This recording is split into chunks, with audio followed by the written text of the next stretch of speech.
Hola amigos, bienvenidos una vez más a una nueva edición de Diafragma 5.6 Online.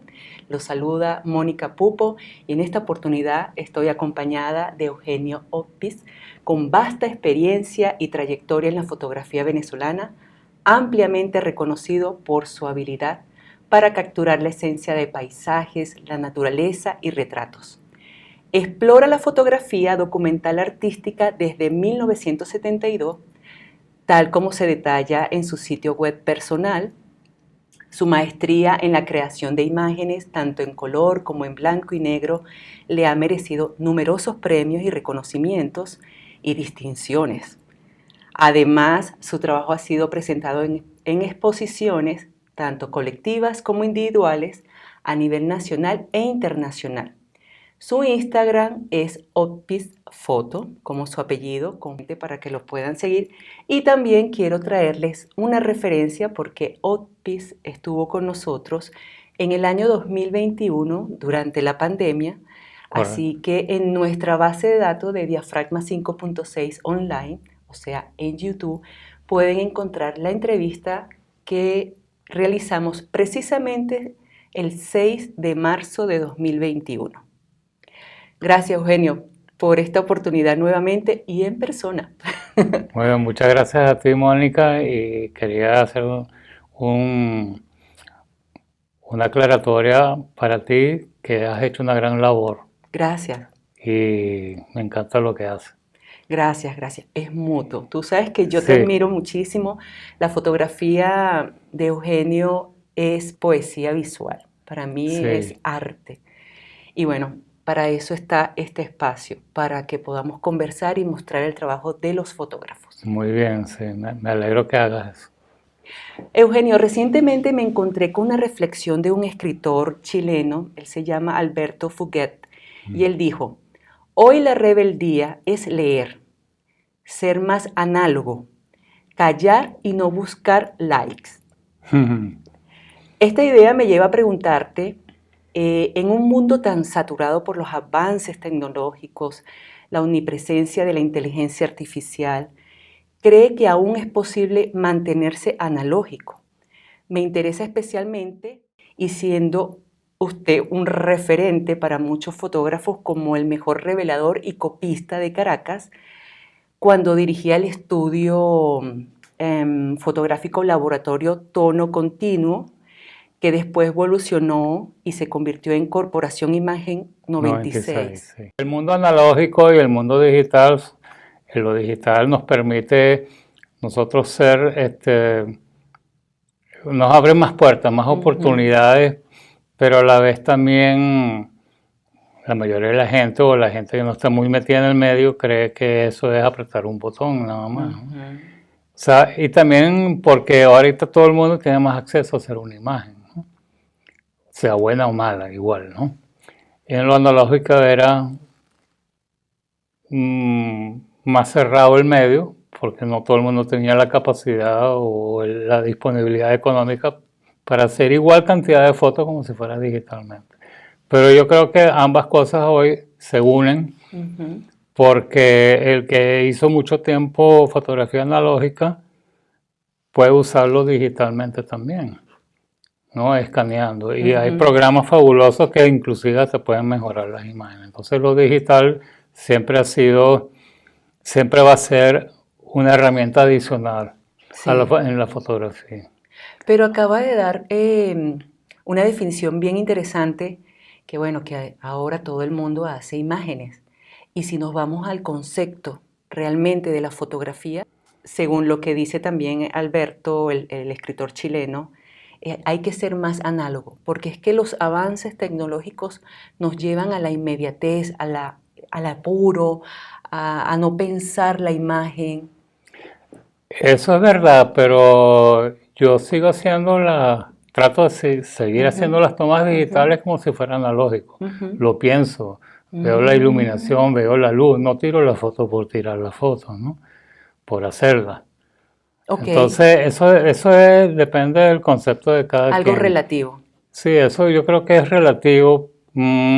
Sí, el analógico es más lento, no es tan veloz como lo digital, Pero yo considero que el digital también lleva su tiempo, porque el que edita, el que procesa las imágenes adecuadamente, y lleva también su tiempo. Claro, es más rápido que lo analógico, ¿no? Claro, también tiene que ver las bases, ¿no? Toda esa experiencia, esa trayectoria Sí. que, por supuesto, en su caso, piensa la imagen, la analiza, la observa. Sí, lo analógico, lo bonito de lo analógico es que es un proceso como más manual, ¿sí? Sobre todo si uno mismo lo revela. Entonces hay una actividad física adicional y es un ambiente distinto también el procesar las imágenes porque estás en un cuarto oscuro con luces de seguridad adecuadas y hueles a químico y oyes la música. Y es otro ambiente, ¿no? Completamente distinto y estás horas metido ahí en la oscuridad. Solamente el hecho de ver cómo van saliendo las imágenes en el revelado de la bandeja es completamente distinto a lo que uno ve en la computadora, Claro, ¿no? magia, Sí. definitivamente. Todo ese proceso de revelar el negativo y Sí, después copiar. es un proceso físico-químico. Y entre esos procesos, Eugenio, ¿con cuál se identifica más? ¿Siente que añora el cuarto oscuro o tiene en la actualidad su laboratorio y de vez en cuando revela? No, no, en la actualidad no tengo laboratorio, ¿no? Ok. No, pero es posible que por lo menos sí me haga un cuarto oscuro modesto, pequeño, para revelar los negativos, por lo menos. Actualmente, ¿en qué aspecto específico de la fotografía se encuentra su enfoque? Estoy haciendo la fotografía para stock, que me permite una base para mantenerme y para poder eventualmente también hacer mis proyectos personales. Entonces tengo varios temas en desarrollo que, que están en camino, que están en proceso, Sí. pero los últimos meses he estado digitalizando todo mi trabajo analógico, más de 40 años de fotografía analógica en blanco y negro. Entonces he estado mucho tiempo he estado dedicado a digitalizar ciertas horas del día y de la semana. Ese proceso me gustaría que me hablara, todo ese conocimiento de lo análogo, llevarlo al enfoque digital, al revelado digital. Bueno, usando el sistema de zona en lo analógico, básicamente era encontrar, o sea, hay que calibrar la película según tu equipo fotográfico y según tu proceso de laboratorio, ¿no? Esos son varios factores que influyen en la calibración, el tipo de químico que vayas a usar, el tipo de película, el tipo de cámara, el lente de la cámara, el termómetro, inclusive tu forma de agitar, el tiempo de revelados, etcétera. Hay muchos factores que influyen para la calibración con el sistema de zonas en la película analógica de blanco y negro, ¿no? Okay. Entonces era encontrar en lo analógico el asa real de tu película según tu equipo fotográfico y en base a eso poder ubicar detalle en las sombras o en las partes más oscuras de la foto donde tú querías que mantener detalle y ver dónde te caían las altas luces en la tabla de grises. Entonces, de acuerdo a eso, tú ajustabas el revelado y la exposición para controlar ese contraste. Entonces uno tenía que exponer bien para las sombras en blanco y negro, analógicamente, y es todo lo contrario en lo digital. En lo digital hay que exponer para las altas luces y revelas para las, o sea, digitalmente acomodas las zonas más oscuras, porque es más fácil en digital aclarar ciertas zonas oscuras que las altas luces. ¿No? Sobre todo con las cámaras más estándares, ¿no? Porque hay cámaras digitales con un rango dinámico muy alto que tal vez no haya ese problema. ¿Diseñó un sistema de zona para aplicar esta técnica en su trabajo? Bueno, yo creé una escala de grises. Una escala de grises. Una escala de grises porque lo pudo haber copiado de cualquier parte de internet, pero yo no copio nada. No, Yo prefiero hacer auténtico. todo. Sí, entonces yo creé mi escala de grises también para, no es que no lo haya hecho antes, ¿no? En lo digital. Hice una escala de grises en digital. Es No una sé. escala de grises que va de la zona 0 hasta creo que hasta la zona... Esta es una tabla que yo usaba para controlar mis exposiciones y después saber cómo revelar cada negativo, ¿no? Ok, la podemos mostrar y... Ok. O sea, la escala del sistema zonas va de los grises de la zona 0, que es un negro puro, hasta la zona 2 en analógico, todo es prácticamente oscuro sin detalle. En la zona 3 ya empieza el negro con detalle, ¿no? La zona 4 es donde se ubican preferiblemente las sombras importantes, amplias, para que haya mucho más detalle. La zona 5 es el gris medio y así sucesivamente ese gris medio se va aclarando a un gris más claro hasta llegar prácticamente en analógico la zona 7, después de la zona 7 ya prácticamente el detalle en los blancos empieza a desaparecer sin manipulación en el negativo. Y las zonas 9, 10 y 11 son completamente ya blancos en lo analógico, ¿no? Eso también depende del rango dinámico de la película. Claro. Pero generalmente el rango dinámico de las películas sin complicaciones para que salgan detalles desde las sombras más oscuras hasta las altas luces, son cinco pasos de diferencia entre la zona alta y las altas luces. Claro, el sistema zona, la medición de la luz funciona simplemente con luz reflejada, no con luz incidente. Es la medición de la luz que reflejan los cuerpos o los objetos que vas a fotografiar o el paisaje o lo que sea, ¿no? En ese caso el fotómetro es clave. El fotómetro es clave porque, bueno, es un instrumento más, ¿no? Fundamental. Fundamental, y el fotómetro perfecto para eso es un fotómetro que mide la luz reflejada de 1 grado. Y preferiblemente siempre hay que medir la luz de donde está la cámara. No te puedes alejar mucho de la cámara, pues entonces la medición de la luz puede variar. Exacto. Entonces, con el fotómetro, por ejemplo, primero se leían yo hacía así. Por aquí dice zonas bajas, o sea, bajas son las sombras y las altas son las altas luces, ¿no? Yo lo puse así. Entonces, primero yo medía la luz en las sombras que me interesaba tener detalle. Y, por ejemplo, yo voy a decir que... No importa, puedes ponerte cómodo, como quieras. Entonces, por ejemplo, la sombra que me interesa me daba 1/8. Con un diafragma ya escogido.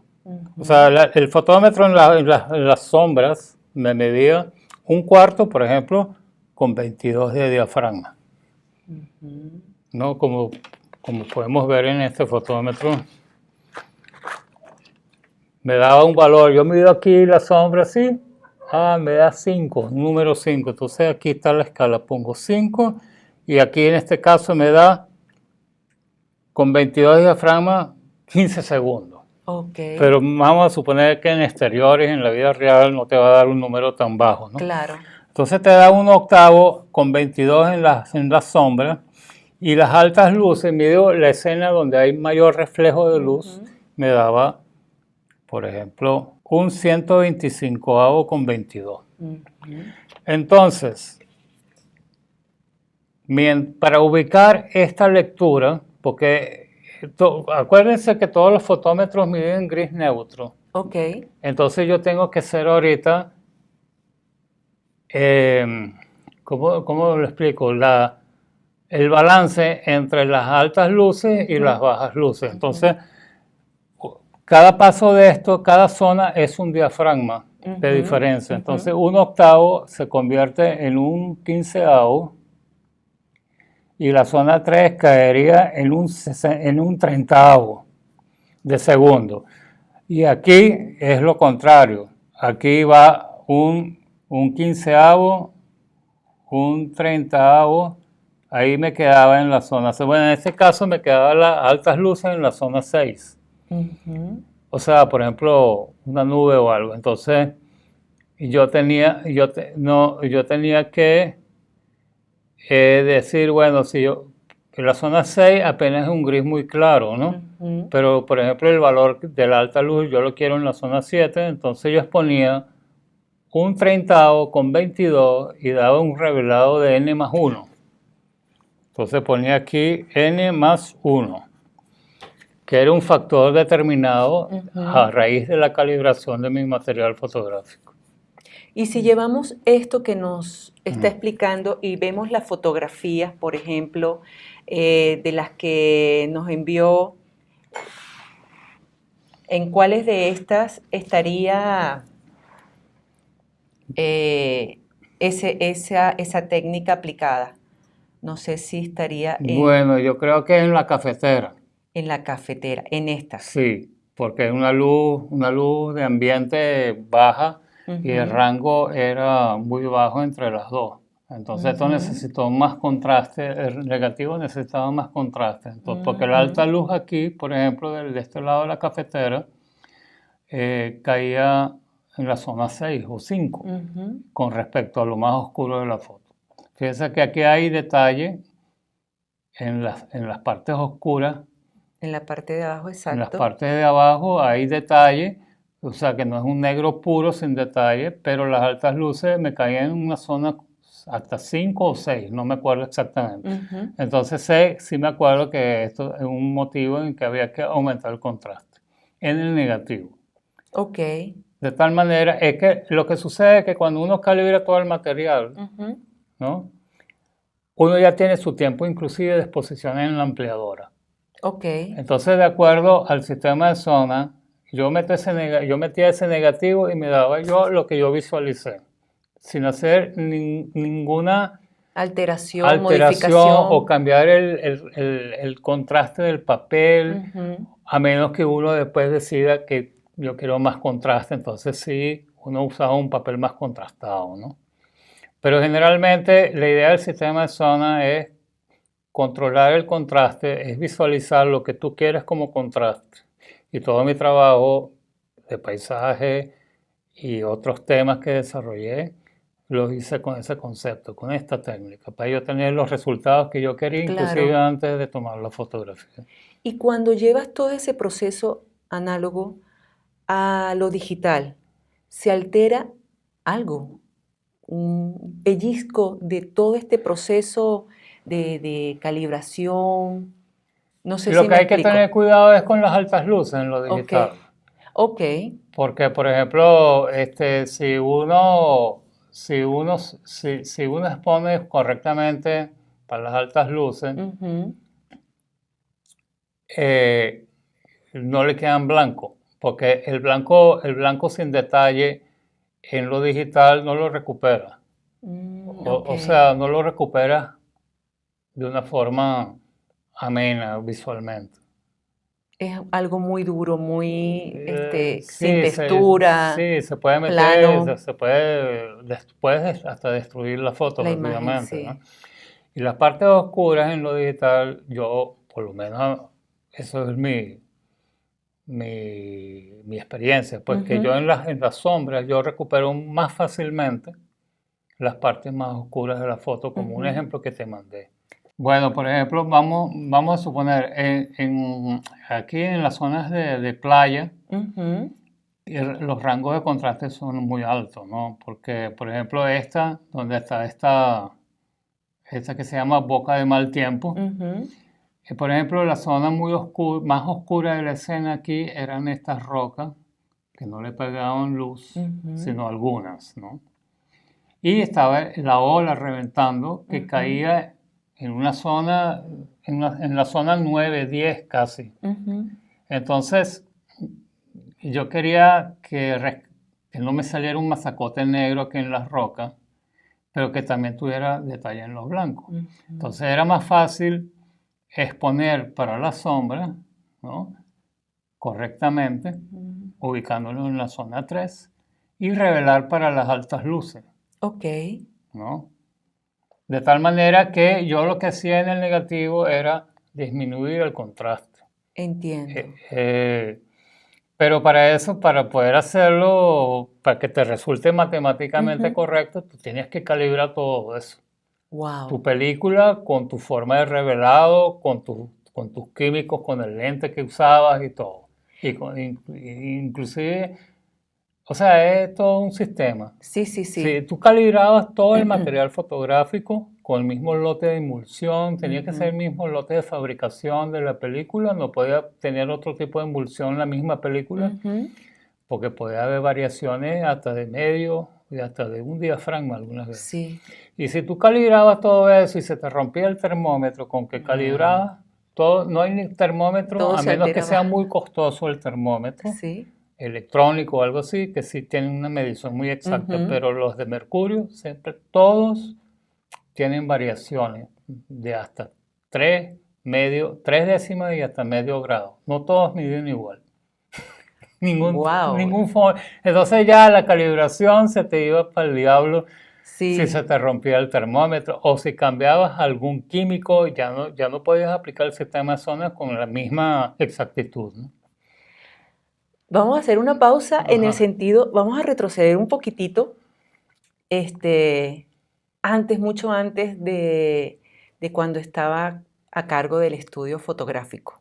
Vamos a llevar a Eugenio a una regresión de su adolescencia, que es cuando comienza con la fotografía.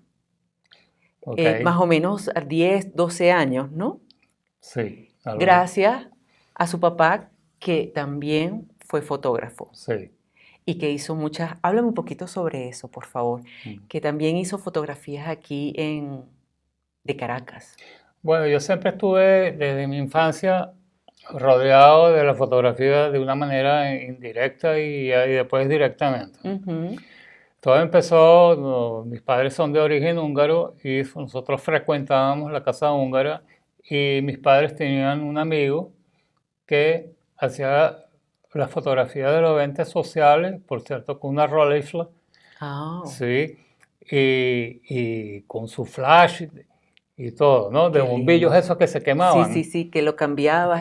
Sí, entonces él hacía todas esas fotos y eran amigos de mis padres y algunas veces los visitábamos a su casa y yo llegaba ahí teniendo 4 o 5 años de edad y siempre lo veía como saliendo de un cuarto y una vez me asomé y vi un bojote de negativos guindados ahí secándose, ¿no?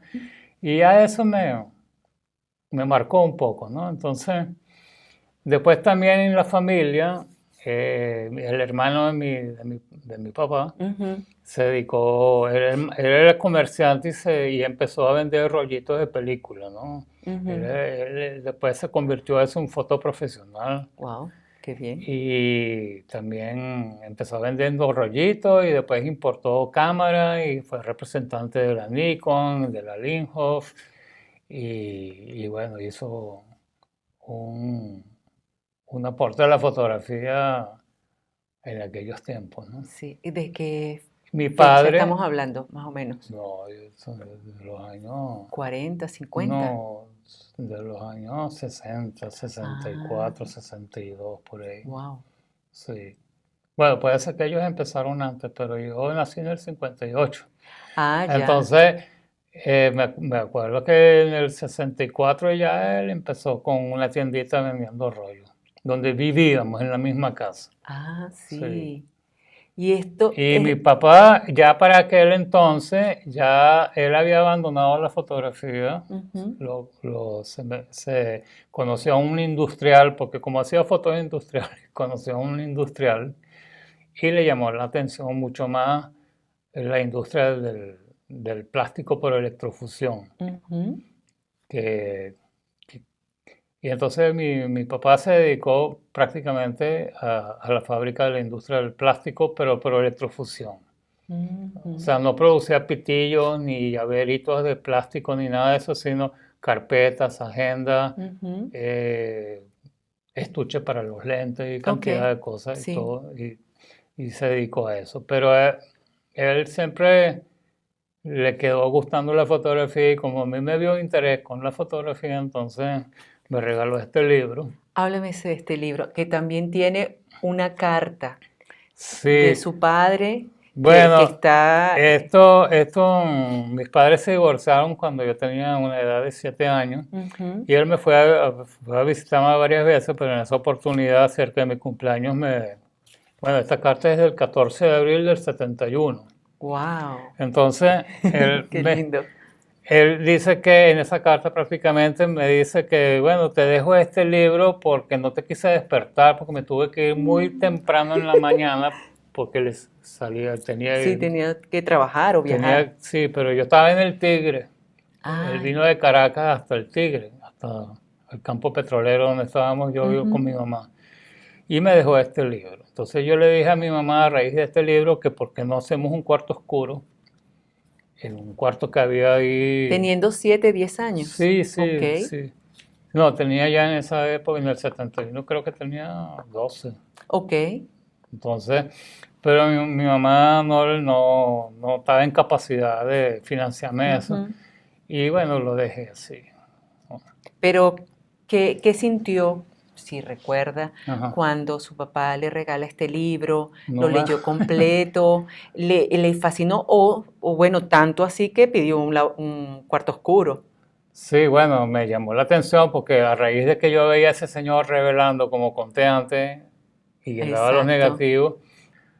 Y también esa parte, Eugenio, cuando estaba en el grupo esto de los scouts Ajá. y salía y fotografiaba ese contacto con la naturaleza, ¿cómo fue? Que después regresa a su casa y le preguntan cómo te fue, qué te pareció y no tenía...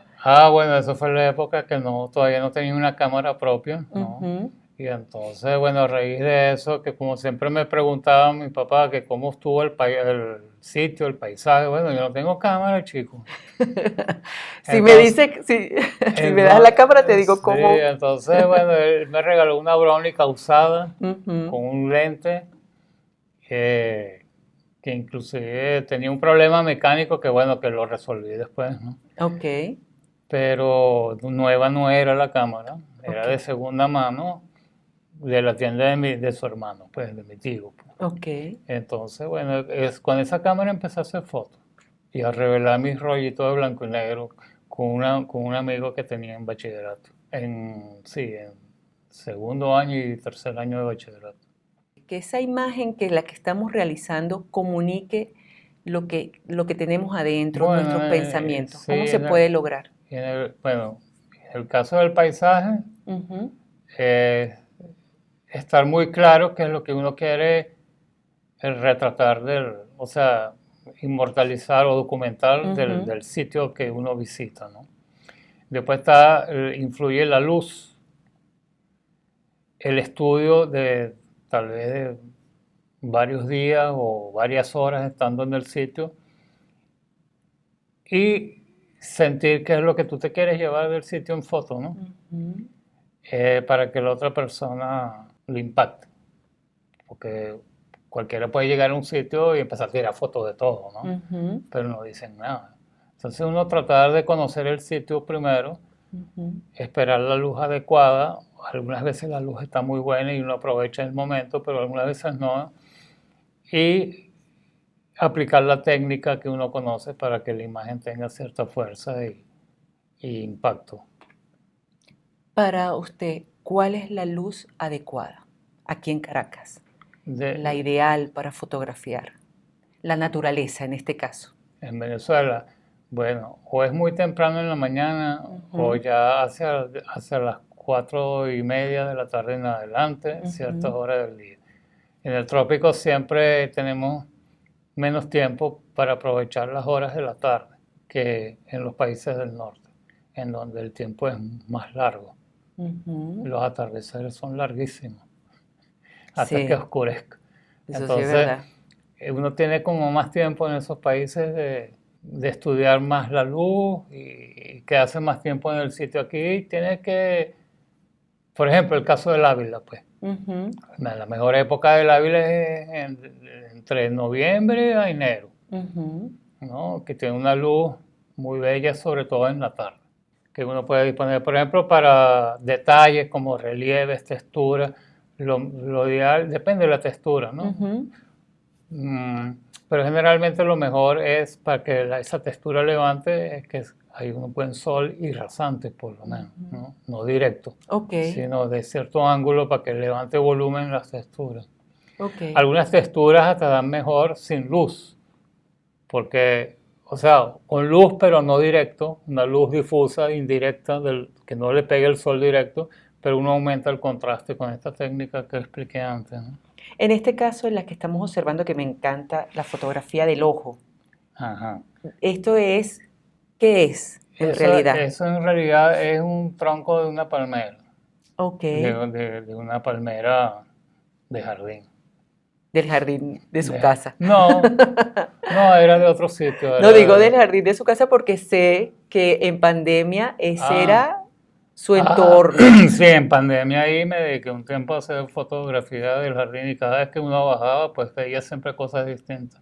Hermoso. Porque aparecen cosas distintas. Y para esa época o ese periodo que fue difícil para muchos, eso era un privilegio, sí, estar allí. Sí. Y poder tener ese contacto con la naturaleza y salir del encierro. Aunque en pandemia yo salí por ahí por Caracas y fotografié todo achacado y no había ni un alma. Genial. Sí. A veces es ideal cuando se quiere hacer arquitectura sí. O...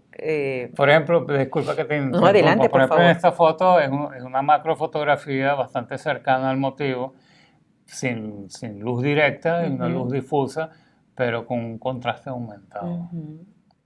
Y en esta, a ver, esta me encantó, la tubería con... Esa también tiene una luz, o sea, ¿cómo explicar? Es un día nublado, pero nublado con un sol fuerte, pero está nublado. O y no era muy tarde, entonces pudo haber sido un mediodía o cualquier hora, pero la luminosidad, eso por ejemplo sí tiene un revelado especial con sistema de zonas para aumentar el contraste. O sea, tiene un revelado de n+1 o n+2 para tener el contraste. Pues por ejemplo, esta foto siempre ha sido copiada en papel grado 2. Que es un grado normal de contraste. Pero si el negativo no está ajustado para ser copiado en ese papel, no da ese contraste. Perfecto.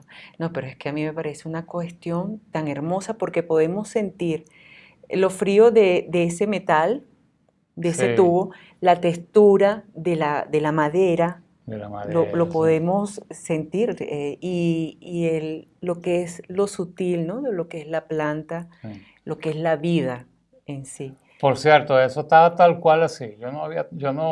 No pusiste la matica allí. Yo no puse la mata porque yo era de los que trataba de conseguir las cosas sin acomodarlas en la naturaleza, ¿no? Bueno, en el caso de esa pared, esa la hice yo en el Atillo. En el año 83, ¿no? Como dice ahí. Y lo que me extraña que era como estaba en plan en esa época también de buscar superficie y textura y practicar el sistema de zonas también, porque yo empecé con el sistema zonas en los años 80 y me gustaba aplicar la técnica para tener los resultados, porque no hay una buena obra sin una técnica buena, ¿no? Entonces, lo que me llamó de la atención de este sitio, que era la pared, la más bella del todo el Atillo para mí. Porque todas estaban todas arregladitas, planas, pintadas de blanca, la mayoría, y para mí no tenía ningún atractivo. Entonces, todo el pueblo del Atillo, por donde yo pasé por lo menos varias veces, esa pared... Aquí hay un mensaje, aquí hay algo. Sí, además había un cable tirado ahí que pasa por el medio, que venía amarrado del tope del muro. Este es un ejemplo clásico de cómo se controla las sombras aquí, por ejemplo, en esta área donde está el hueco o esta parte más oscura de la foto con esta parte que es la más clara, ¿no? Entonces, era para que yo no tuviera pérdida de detalle en esta zona de la foto, pues uno expone para las sombras y sabe dónde va a quedar las altas luces. Correcto. Y de acuerdo, uno revela así de esa manera, para no perder detalles. Sí. Exacto. Del grupo de fotografías de personas, de gente que nos compartió, hay una que me gusta muchísimo. Bueno, más que gustar, porque todo me gusta, es saber quién es esa persona con esa vestimenta, ¿no? De saco, de tela de saco. Sí. Bueno, yo le puse el nombre a ese señor El Ermitaño. Ok. Porque resulta que la zona que yo fotografié constantemente durante una época fue entre los años 82 al 83, prácticamente casi todos los días. Sí. En la zona de Turgua, que queda cerca de la Simón Bolívar, de la Universidad Simón Bolívar. Una zona que se llama Turgua, que la mayoría de la gente que vivía por la zona eran campesinos, pisatarios, que tenían cultivos de naranja o de otras cosas. En una parte de la carretera había un abasto. Y esa gente yo la fotografié varias veces. Y un día me dijeron, mira, ¿tú no quisieras fotografiar a una persona que tiene 20 años viviendo ahí en una choza, que no sale de ahí nunca? Yo digo, bueno, claro, llévame. Y eso era bajando como por los valles del Tuy, ¿no? Porque Turgua tiene todo el paisaje que se ve en los valles del Tuy. Y eso era como 30 minutos o 40 minutos bajando por esa montaña con una persona que yo no conocía que me metió en ese monte ahí. Y bueno, el país era distinto y yo dije, bueno, yo también tenía que 24, 25 años y dije, adelante, no, vamos claro. para ahí. Me llevé mi camarita Brónica 6x6 y conocí, me presentó al hombre, ¿no? Pero el hombre mudo, bueno, completamente. No es que era mudo, sino no hablaba, no me decía nada. No había diálogo. No había diálogo, pero el señor que me acompañó le hablaba y entonces él más o menos se puso así, al lado de la choza donde él vivía, y la vestimenta, todo, y me explicaba el señor que me llevó que todo él lo hacía ahí. Entonces yo le digo, bueno, ¿y qué come? Bueno, algunas veces le bajamos algo, pero él tiene sus sembradíos y sus hortalizas por ahí. Vivía solo. Solo, que yo sepa, vivía solo, aislado. Wow. Aislado. Y me dijeron que tenía como 20 años sin salir de ahí. De ahí. ¿Y pudiste entrar a su casa? No. Solamente fue allí. No me dio mucha confianza. La verdad que no me dio mucha confianza, pero sin embargo, sí logré fotografiarlo de esa manera, su rostro más de cerca, sus pies y sus manos. Y uno también hasta sentado. Ah, qué maravilla, de verdad que sí. No, y esa ropa que se hizo. Sí, no, genial. Sí. Yo no lo podía creer. Yo tampoco. Es como un Armando Reverón. Exacto. Algo así. Pero de los años 80. De los años 80, increíble. Y me gusta muchísimo que podemos ver que es referente y detalle en ti esa textura, ¿no? De la ropa, Sí. del piso, que creo que estaba como húmedo en ese momento, es lo que percibo, y la textura de todo. Sí, el momento fue genial ahí. Definitivamente. Me inspiró a hacer, no mucho porque no quise abusar tampoco de ese pobre hombre, porque llegarle ahí en un estado de aislamiento, pues no, además no tiene una cara muy amigable, ¿no? Vamos a hablar sobre esta. Me voy a enseñar así. ¿Cómo la lograste hacer en Bueno, off? era una época en que yo estaba buscando temas abstractos en superficie, ¿no? Algo que la gente se tenga que preguntar, bueno, ¿y qué es eso? ¿No? Para que cada quien se imagine lo que podría ser sin yo tener que decir qué es, ¿no? Como es el caso de esto.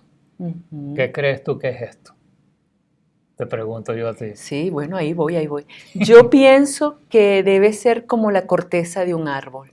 Ok, podría ser. Por ejemplo, a ti te parece eso, pero de sí, repente otra persona dice que es otra cosa. otra cosa, por Sí, supuesto, le da sí. otra lectura.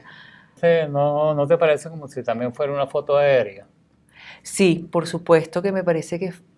Entonces el título de esta foto yo le puse deshielo, porque parecen bloques de hielo Ah, sucios, ¿no? sí, Sus derritiéndose. pedazos de hielo derritiéndose Ujú, sobre, pero en realidad no es, no es. no es. Y dejamos la incógnita de lo que es Es una para... macrofotografía, Ok, es una fotografía macro completamente muy cercana, pero a simple vista se descubría el detalle que ves aquí, pero ok. había que acercarse para hacer con más detalle, había que acercarse mucho más. ¿Quieren saber qué?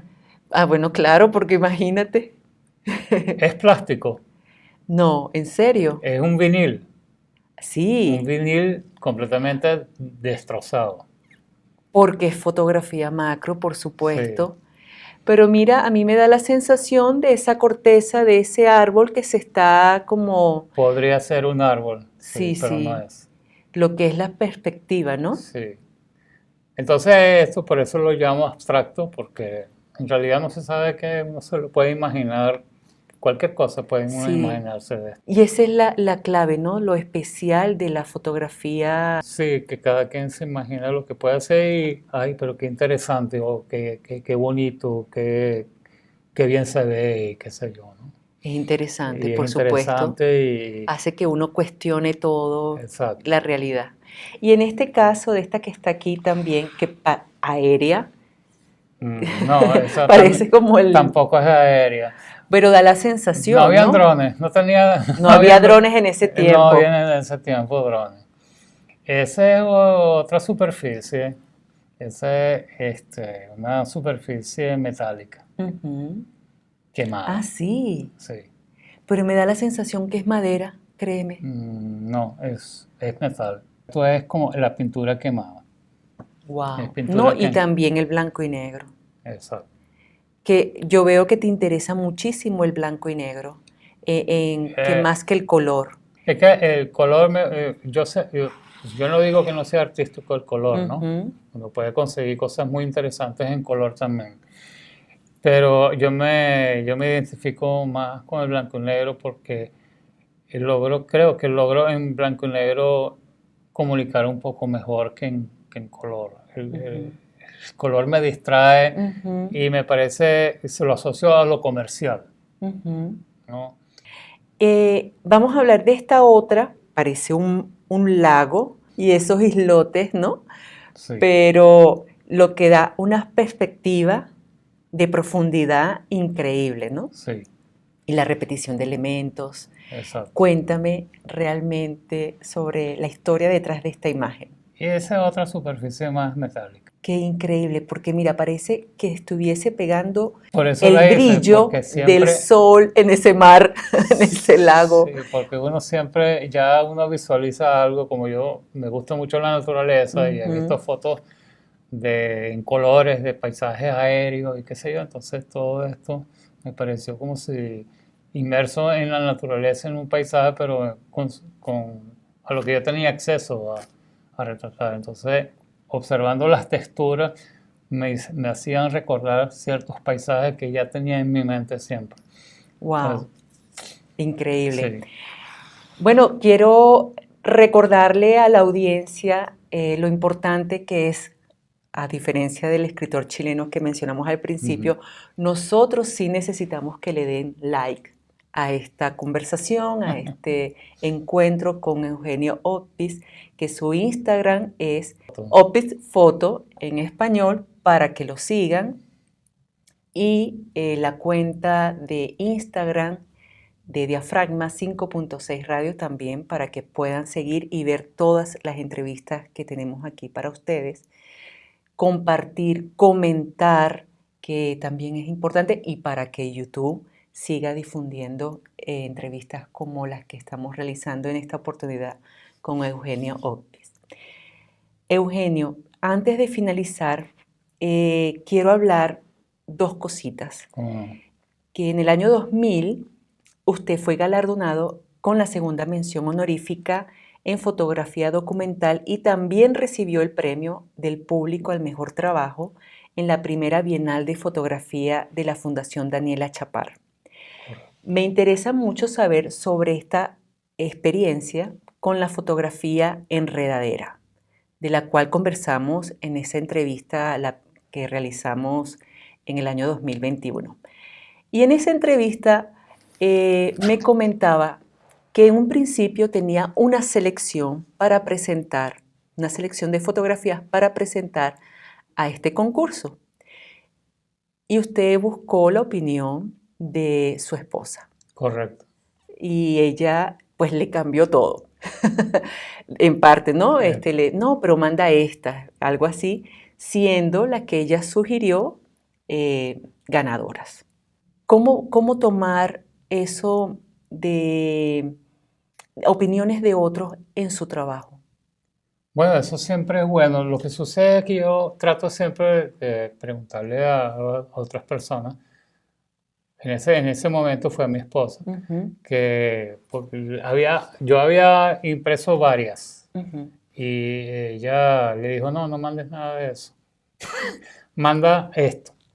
Y entonces, ¿cómo lo tomo? Bueno, positivo, porque llega un momento en que uno sus fotos las ve constantemente, porque es uno el que dice, bueno, uno las toma hoy y de repente dentro de un mes la tira a la basura o la descarta, ¿no? O la pone lejos de todo porque o está aburrido de verlo o no le dice nada en ese momento.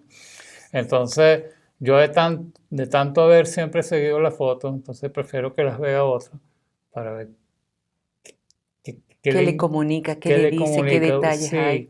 Porque uno se puede encaprichar también Sí. con una foto, ¿no?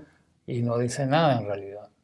Entonces, yo lo tomo positivo, pues, la opinión de los demás. A mí no me importa que esta foto, por ejemplo, esta foto no le guste a X personas si a otro le gusta. O sea, exactamente.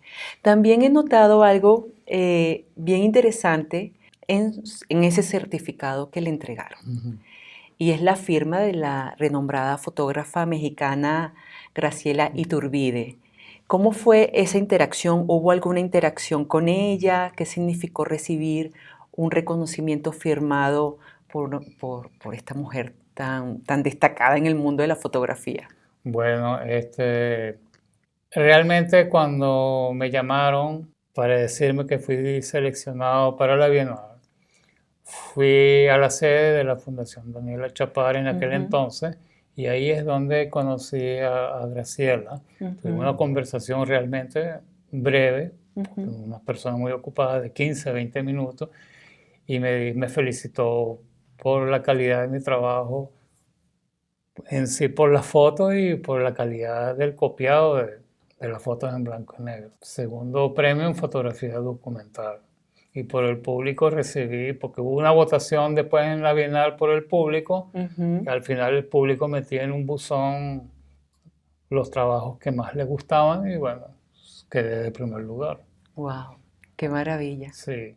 Y esta cámara que está aquí, ya para finalizar, no podemos dejarla pasar por alto. Por mucho tiempo utilicé esta cámara y todavía la conservo porque pienso también empezar a utilizarla pronto. Es una Linhof de formato medio, muy práctica porque se puede abrir así y aquí se pueden poner lentes. Sin trípode es un poco difícil esto, ¿no? Aquí se pueden cambiar los lentes, poner el tipo de lente que uno quiera, de diferentes distancias focales. Y para el sistema de Sony es perfecto porque este es el chasis donde va la película, 4x5, uno mete la película aquí en cuarto oscuro, ¿no? De ambos lados. Cada chasis de esto tiene para hacer dos tomas. Dos tomas, exacto. Y te permiten revelar cada plata de acuerdo a la escena fotografiada, así con más contraste, menos contraste. Por eso yo llevaba todo esto porque después con cada chasis yo metía el papel y ya sabía que este chasis va con este papel y tengo que revelarlo de esa manera. Wow, Eugenio, de verdad que ha sido un privilegio escucharlo, aprender este sistema de zonas, conocer esta cámara con tanta historia, ver sus fotografías en persona y a usted. Muchas gracias. No, y este librito ni hablar, que tiene tanta historia también. Lástima que no sé húngaro porque leería esa carta. Sí. Qué lindo, de verdad. Muchas gracias por esta oportunidad de entrevista. Nuevamente, para mí, mi admiración y respeto. Y Muchas bueno, gracias, este Mónica. espacio es para usted. Muchas gracias, Mónica, por tu tiempo y vuelvo a repetirlo. Gracias por pensar en mí y pensar en todos los fotógrafos del país para que tengan la oportunidad de poder hablar contigo y que la gente los conozca. Gracias, siempre a la orden, siempre a la orden. Bueno, sus coordenadas, su página web, para que todos lo sigan y siga siendo conocido, porque Bueno, es súper conocido. Sí, bueno, tengo el Instagram momentáneamente, la página web la tengo con una clave porque la estoy puliendo. Bueno, estará Diafragma a su disposición para difundir todo su trabajo. Muchas gracias. Gracias. Mónica. Bueno, su coordenada, Opis Foto en Instagram. Correcto. Diafragma 5.6 Radio en Instagram también. Mi cuenta personal, monica.pupo, para que nos sigamos y nos retroalimentemos. Y por favor, compartan esta entrevista entre amigos, colegas, familiares o simplemente denle like, me gusta y deben comentarlas, porque aquí quedó mucho tema sin tocar por el tiempo, pero sé que vienen muchas más entrevistas. Muchas gracias, Mónica. Gracias a ustedes. Muchas gracias. Hasta la próxima. Hasta luego.